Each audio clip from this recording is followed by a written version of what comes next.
What's up, y'all? It's Ty in this video. Today, we're going to be going over talking about the triple threat rewards coming to NBA 2K25 MyTEAM tomorrow. Now, I gotta let you guys know, I am pre-recording this thing, not pre-recording, but recording this before the official announcement has been made. Why? And you know, you guys will know that obviously by the quality of this picture here.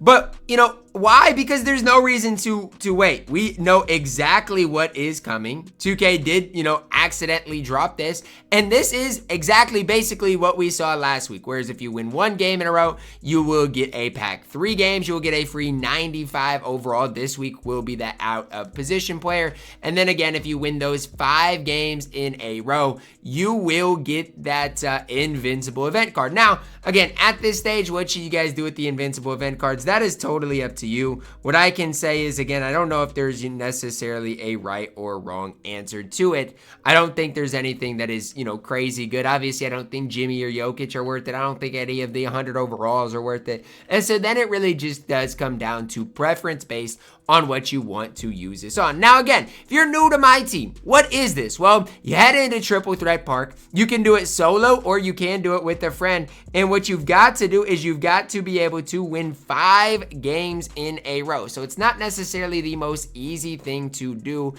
to accomplish, but it is something that, look, if you are good at the game, is worth your time each and every Sunday. Now, for a lot of you guys, again, you might not want to do this, right? It might not be your cup of tea, whether you play offline, whether you aren't necessarily that good at park, whatever, you know, whatever the situation may be for you guys, or even if you just struggle, you know, in triple threat park, it is, you know, something that, guess what? It might not be worth it for you guys if you aren't super good at the game, but if you are super good at the game, it is definitely worth your time to do. And like for myself, it is absolutely worth my time to do. Take, you know, this slight little bit of time, grind for the invincible event card. And, you know, right now on my main account, since I have open, you know, packs with my King of the Court VC, I have a decent amount of, you know, reward cards. And so for myself, guess what? Right now I've got, what, 5 different invincible reward cards. Now, what am I going to use them on?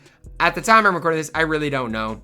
I don't know if I'm going to, you know, use them on Dark Matters. I don't know if I'm going to try to get different 100 overalls.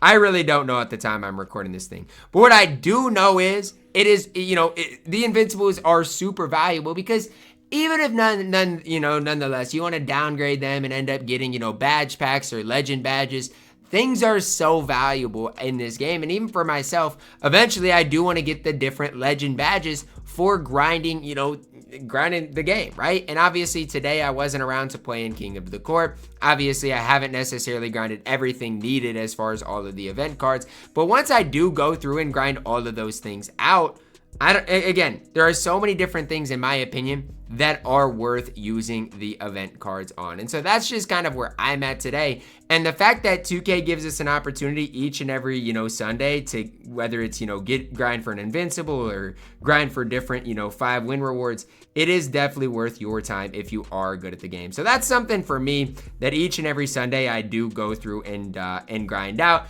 And this Sunday is going to be no different. I am going to go through tomorrow and grind this thing out. Now, again, I'm good at the game. I've got a good team. So for me, it's easy to say, oh, you guys should grind this thing out. Now, if you don't have that best team in the game or one of, you know, a really good squad, it is going to be a lot tougher to do. And if you aren't that good at the game and don't have a tough squad and maybe just have a good player, maybe a couple of good players, guess what? At the end of the day, try to team up with some other guys that have a really solid squad. And if you do that, you will put yourself in a really solid position. And guess what? Even if you aren't good at the game, there's plenty of challenges, right? If you go to the glitched event challenges, there are plenty of challenges in there that you guys can go through and look at. And guess what? If you grind those things out, a lot of them are offline challenges, you can definitely get rewarded in a big time way as well. And again, for myself, I'm not going to get to Jimmy or Jokic, so it's just a matter of what do I want to do beyond that. I'm not going to get enough for Chet, so it's like, do I want to go get Peja? Do I want to, you know, just go get legend badges, maybe get like a Donovan Clingan?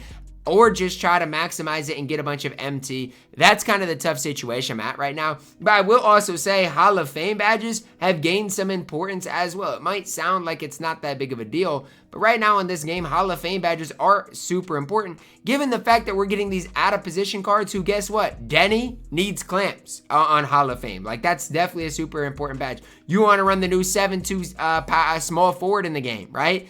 Guess what? You can now do that if you have those extra, like Alexis Ajinca. If you have some extra Hall of Famers, like, you know, on-ball menace, rebound chaser, challenger, limitless, those type of things, it's going to definitely help that card out as well. So not only, you know, you get an invincible card, but there is so much that you guys can ultimately do with that. So that's kind of the other thing, you know, with this thing that I'm seeing, is it's like, yeah, you get an invincible, but guess what? You can now downgrade that to get, you know, Hall of Fame badges. You can downgrade that to get different legend badges, which I do think are important as well. Now, for me, as far as my triple threat games, I've honestly grinded a decent amount of park, nothing crazy, but right now I'm at 15 park wins.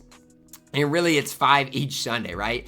And it's not going to seem like a big deal, but guess what? You know, once you get to 10 different park wins, you get that extra 10,000 MT as well in the agendas for just playing the extra games, which again is just icing on the cake. So for me, I like this. Plus, you do get an out of position pack. You can pull something out of the out of position pack or the 95 plus pack. However, I want you guys to know the odds of you guys pulling anything good out of those are not good. Like, you're probably not going to pull anything crazy out of the out of position packs. And so that's something I want you guys definitely to know, is it's like, limit your expectations when it comes to that. I wish I could sit up here and tell you guys, well, you could pull, you know, obviously the best cards in the game, which you can. I just want you guys to limit your expectations when it comes to that, because the odds of you guys, you know, having really good luck with that, it's just, the odds are not in your favor. As simple as, or as hard as that might be for, you know, people to understand, it's like the odds are so bad in that 95 plus pack. It's why every week you can get a 10 bucks. I tell people, guess what, guys? Get the 10 bucks over the 95 plus, because for whatever reason, the 95 plus odds are horrible. I don't know why 2K makes the odds so horrible for them, but the odds are literally absolutely terrible. So that's just kind of another layer to this. Even at the 3-win streak, it is a 95 plus pack, but just know the odds of those packs normally are not great, not ideal. So that's just kind of the last thing I did want to share for you guys is, yeah, I know you get you know, a prize at 1 win and 3 wins, but the odds are definitely not in your favor. For me, that's gonna wrap it up. Tomorrow I will be grinding this thing out, probably on my main account on my No Money Stent, making this thing happen. It is just, you know, a reason to load up in the game and play. In a game right now, which I don't think there's that many, you know, modes that are worth loading up for, guess what? Triple Threat Park on Sunday is, I wish it wasn't on Sunday, you know, obviously God's day, but it is what it is. It is the only thing that is worth it, in my opinion, to load up and play the game. Outside of exhibitions, people can clown exhibitions all they want. Guess what? I would take my couple of thousand MT every day for doing my exhibitions. People clown exhibitions, but exhibitions, look, they're not necessarily fun or anything, but guess what? They are worth your time to do. I'm just being honest. They are worth your time to do. So that's going to wrap it up for our video today. Let me know your thoughts on it down below in the comments. Drop a like on it. Subscribe if you are new, and as always, man, I love you guys. And have a blessed day.